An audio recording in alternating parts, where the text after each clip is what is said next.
প্রিয় ভাইয়া, কবরের আযাব তো সামনে, জাহান্নামের আযাব তো সামনে। এক সেকেন্ডের মৃত্যু যন্ত্রণাও তো তুমি সহ্য করতে পারতা না। হযরত আমর ইবনুল আস রাদিয়াল্লাহু তাআলা আনহু, নবীজির বিখ্যাত সাহাবী, ওনাকে বলা হয়েছিল মৃত্যুর পূর্বে ওনার ছেলে, উনি ঈমানদার, উনি সাহাবী, ওনার ছেলে আব্দুল্লাহ ইবনে আমর ইবনুল আস, উনিও সাহাবী।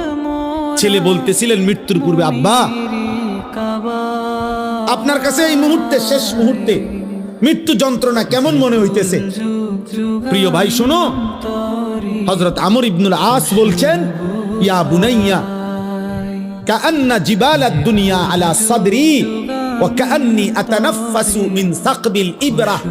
এই কিতাব আমার কাছে গাড়িতে আছে। ওয়া জাআত সাকরাতুল মাউত বিল হক, এটাই কিতাবের নাম। আমার কাছে একটা আরবি কিতাব আছে। এই কিতাবের তুমি সহ্য করতে পারতা না।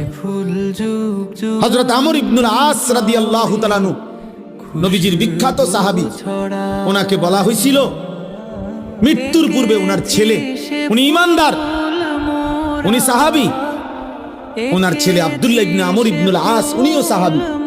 ছেলে বলতেছিলেন মৃত্যুর পূর্বে, আব্বা, আপনার কাছে এই মুহূর্তে, শেষ মুহূর্তে মৃত্যু যন্ত্রণা কেমন মনে হইতেছে?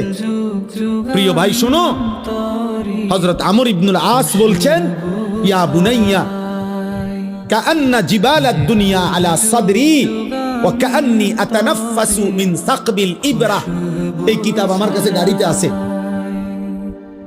ওয়া জাআত সাকরাতুল মাউত বিল হক, এটাই কিতাবের নাম। আমার কাছে একটা আরবি কিতাব আছে। এই কিতাবের